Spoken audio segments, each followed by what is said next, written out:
Good evening, everybody. Uneducated Economist here.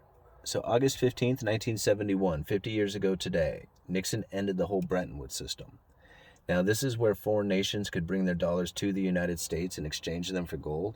And it was a pretty good deal up until this point because, really, if you were a foreign nation and you held dollars and you could exchange those dollars for gold, then you were dealing in something that was pretty much as good as gold. So there was no point in holding gold. You could just hold dollars, which was an easy form of exchange when it came to dealing with the other nations out there of the world. Now, a lot of nations started realizing back in the 60s that the United States had printed up far too many dollars, and that if a bunch of nations started cashing in their dollars for gold, that the United States didn't have enough gold on hand to hand out to everybody, and the United States would go bankrupt. Well, when Nixon realized that this speculation started taking place, he ended the whole, exchanging of gold for dollars or dollars for gold on a temporary basis. He said that, this will be a temporary shutdown of the gold window. Now, we all know there's nothing more permanent than a temporary government program, and the whole opening up of that gold window and the exchanging of dollars for gold never did ever happen again. So that was the final ending of any kind of tie from the dollar to gold, and at that point it became a full free floating fiat currency, meaning that the only thing was really giving any kind of value to it was the fact that the United States charges taxes and will continue to go deeper into debt to pay their bills. There is nothing that really backs the dollar anymore except for a promise to pay. So it's a debt-based currency, but up until that point, it did have some sort of commodity base that was tying it to its value, but Nixon ended that. Now, this didn't do well for the dollar as far as the value of the dollar really was just kind of free floating out there, and people were like, whoa, there's no more gold that holds the dollar in place, so what gives it any kind of value? And people people really started losing confidence inside of the dollar. In fact, there was so much outflow of money going to Swiss bank accounts that the Swiss bank accounts started charging a negative interest rate on the foreign account holders to try and deter them from depositing any more money at their banks. Isn't that weird? And then also, there was such an issue with the imbalance of foreign exchange trade that the administration towards the end of the 70s, in 78, the Carter administration started selling Carter bonds, which were U.S. treasuries that were redeemable in Swiss francs and German Deutschmarks, to try and bring in some more foreign exchange currencies so that they could keep the balance going.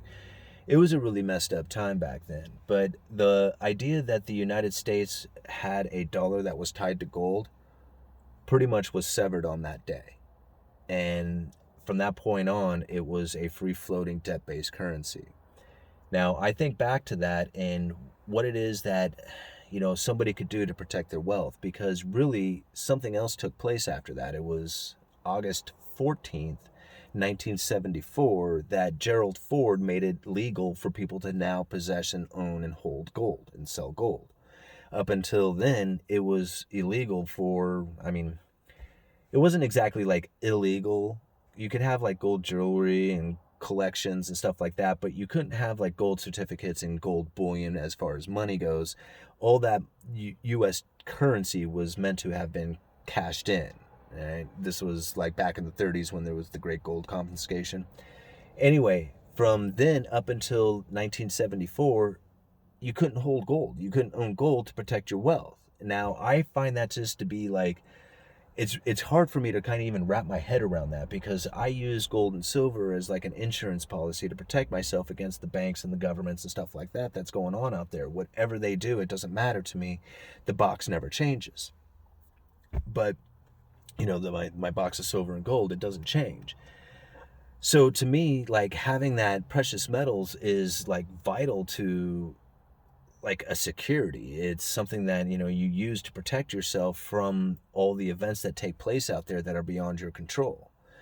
And to think that up until 1974 you didn't have that availability to you. You couldn't hold on to gold. Now, you could hold silver. There was plenty of silver out there, but for me, wouldn't have been a big deal. But for a lot of people who may have a lot of money, having a bunch of silver is not nearly as practical as having a bunch of gold. But not being able to protect yourself with gold back then is just like, I mean, I still like have a hard time wrapping my head around that idea, but yet that's the way it was for decades. I mean, that people couldn't have and possess and own gold. So things have changed quite dramatically since then. In fact, it's even encouraged that people buy gold through like the U.S. Gold Eagle program and stuff like that, and the Silver Eagle program. These are items that are made by the United States Treasury or by the United States Mint to try and sell to the United States people for the possession of gold and silver within their their own physical possessions. So, I mean, it's not like the United States discourages people from owning gold nowadays. They promote it. Not enough, I don't think. And I mean, really, I think, a lot more people should try and, acquire a little bit more precious metal than they probably do. But that's me personally. What do I know? I'm the uneducated economist. Now, I think about like what that really meant for commerce, because, really, what is money? I mean, money is it's meant to be like a medium of exchange. You're supposed to be able to, transfer your work over into a consumable item, and money is that medium of exchange. That's really all it's meant to do. Now, it used to be a store of value, but that's not really the case anymore, because if you don't have like a backing like gold or silver to it, then there is nothing that gives it any value. It's debt based, so like the value on it is really just determined by how much people are willing to pay back or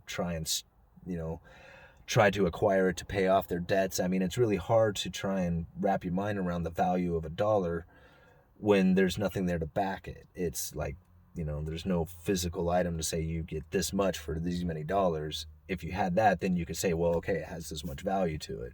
But since it doesn't have that and it's free floating, then really you have to base the value of the dollar on how much it took for you to earn it, how long you've had it, what you plan on spending with it, what you'll get in return for what you spend on. I mean, there's a lot of things that will give value to the dollar that is maybe different from one person to the next. So dollars have really lost their ability to hold value, and really it's just meant to be used as a means of exchange. So that leads you like, where do you go to try and save? Because there was a time when people would save in dollars. You would put your dollars in the bank account and get a little bit of interest off of it. But that's not available to you anymore. You put your money in the bank account and you get almost no interest to it. In fact, in a lot of cases, because you have to pay a fee to even have a bank account, you end up with a negative interest rate on your money. So that's no good at all. Having the availability to have and possess and own precious metals is perfect for that case as far as saving money goes, because saving money inside of the bank account is almost like a losing proposition. At least if you have it in precious metals, you have an opportunity to maybe sell it later on for a higher price. The longer you hold on to it, the greater the opportunity to be able to sell it for that higher price is. So really, like, saving in precious metals is really the only way to do it when you're trying to stay outside of the system, outside of the banking system, outside of the governments or whatever. Precious metals is really the only way you can do that. Nowadays, we also have the cryptocurrencies. So cryptocurrencies gives you an availability to do an exchange. Like, you can, if you know somebody else who's willing to accept Bitcoin, you can do an exchange of Bitcoin with them. Now, going to a store is not really going to accept Bitcoin. I mean, there is some places that probably do accept cryptocurrencies, but the idea that you're going to use your Bitcoin to go to the store and buy groceries with it, that really isn't in the game right now. Not even like remotely, as far as I can tell. But it does give you an ability to store some wealth in a way that is different from the dollar, because the dollar is an inflationary currency, meaning that they're going to constantly print up these money and nobody knows where the value of that dollar is going to be from one day to the next. With Bitcoin and gold and silver, these are limited currencies. There's only so much of it out there. And the more that people are looking to acquire these things, the less availability that becomes out there. That's a deflationary currency. So hopefully over time, the idea is that the value of these currencies will have increased, in the sense that people will be more willing to pay you more for it or exchange more goods and services for it, on account that there is less of it available out there for people to acquire. And the more this grows, the more that things that you can, trade as far as goods and services come with it. So the longer you hold it, the more valuable it becomes, which is completely opposite of the dollar, which is the longer you hold it, the less goods and services you can buy with it. Anyway, what else can I talk about? I guess that's it. Uneducated Economist. You guys let me know. What can I do with my little stick? Oh, there it is.